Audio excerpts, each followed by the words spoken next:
Bienvenidos. Yo soy Ramona Ventura de Linares, and this is Genero, my husband.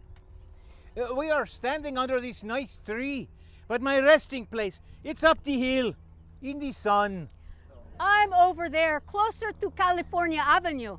Ramona and I were born and married in Mexico. Our first 3 children were born there. Now, in 1910, when the Mexican Revolution began and Porfirio Diaz was exiled, we hoped that Mexico would become a real democracy. But Then fighting started among groups with different plans for the new government. Men were pressured to take sides and fight. We wanted to get away from the violence. we heard about opportunities in California. California was once part of Mexico, Yes. so of course Mexicans lived here. We thought we could make a good life for our children. I was working for the railroads, and they offered free transportation for the whole family. Now, once in Long Beach, I found work in the sugar beet fields. And we had a house in a Mexican neighborhood on West Pacific Coast Highway. It was our children that kept us going, Oh, yes. working, wanting to give them more. We were never satisfied to just collect Genero's pay and scrape by. We wanted to make a better life for ourselves and our children. Golly. They're not even listening. You might call our children dreamers. Yes. We were all dreamers in a way. American dreamers. Jesus was our oldest. He was 9 when we arrived. He started school immediately. The others were too young. But as soon as they were old enough, they started school. Jesus, he was so protective of them. He walked to school with them every day. I was strict about homework. Oh. No play until it was done. But on Saturdays, we will take them to the pike. Ooh, they wanted to ride the roller Yes. coaster and merry-go-round and get ice cream or a soda. So we would pile into the red car and off we would go. Now, to me, the pike, it seemed to be missing one important thing. Place to sit and have a nice cold beer. Long Beach was always a dry town, even before Prohibition.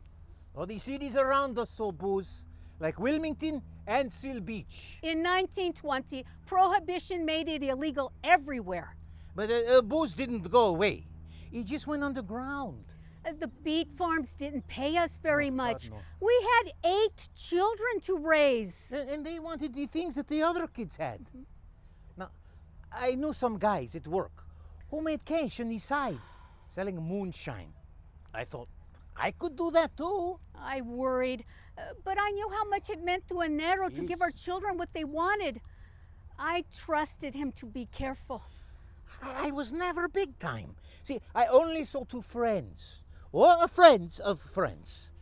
It gave us some money to use for our family. That is all I cared about. We could see the police were crooked, just like in Mexico. They got their piece of the action. They fined bootleggers instead of putting them in jail. $100 or 100 days. Most paid the fine.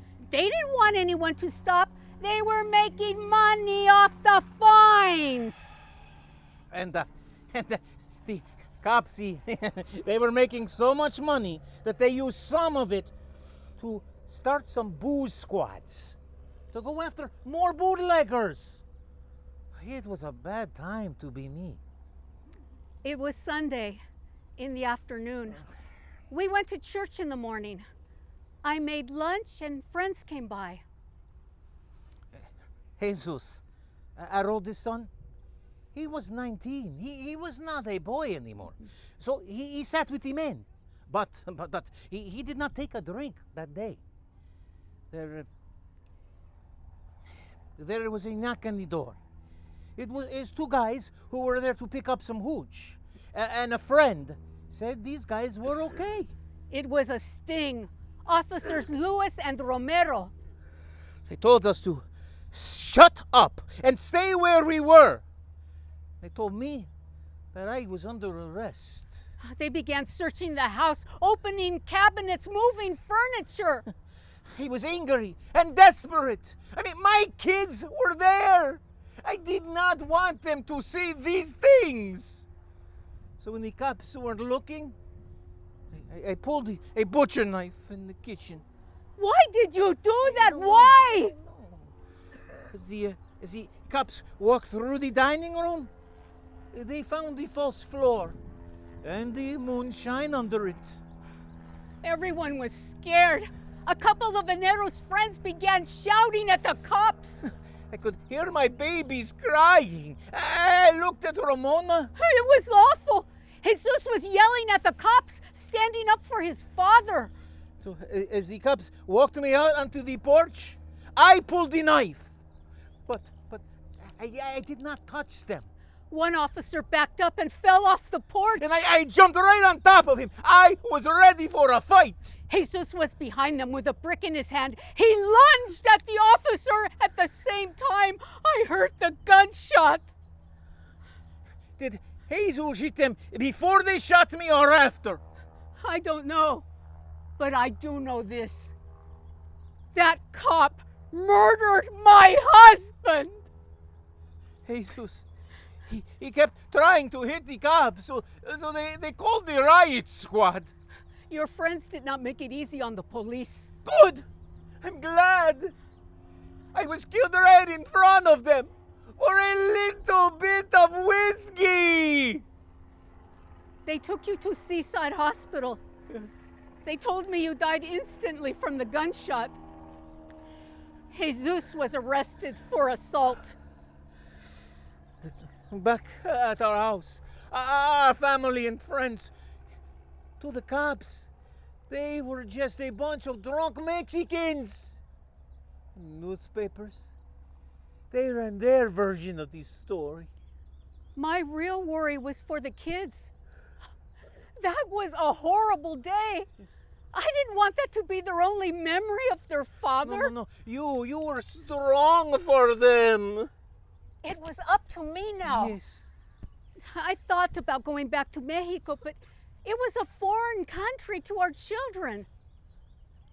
Or I could make some money with my cooking. Long Beach, it was filled with farms, and the farm workers and their families, oh, they stood in line for your tamales. After the 1933 earthquake, things picked up. People came to town to rebuild the city. We opened our first restaurant. We kept moving to bigger places to serve more customers. All of our kids worked in the restaurant, and the customers, they kept coming back for years. I was so proud of our children. Oh, me too. Yes. Our son Harry was president of his sophomore class at Poly. Both he and Henry served honorably in World War II. All of them did fine. Yes. Still, some people, they did not like Mexicans. Do you remember that person who tried to have the restaurant shut down? People who didn't even know us wrote a letter to the city complaining about our restaurant. The city had to investigate. The investigators could not find a word but praise for you and our children. Our neighbors said our customers were never loud. And investigators said we kept our building looking nice, nicer than others around us. And the police, they told them they never had a problem with our restaurant. Of course, it didn't hurt that you fed all the policemen for free. No, not a bad word against you could be heard. By the time that letter was written, the only thing associated with our name was delicious Mexican food. I retired in 1975. I was 94. I'm right, but our kids and our grandkids, they kept that restaurant going until 1989. I lived a long time without you, but I never forgot you. Thank you for listening to our story. and for supporting the Historical Society of Long Beach.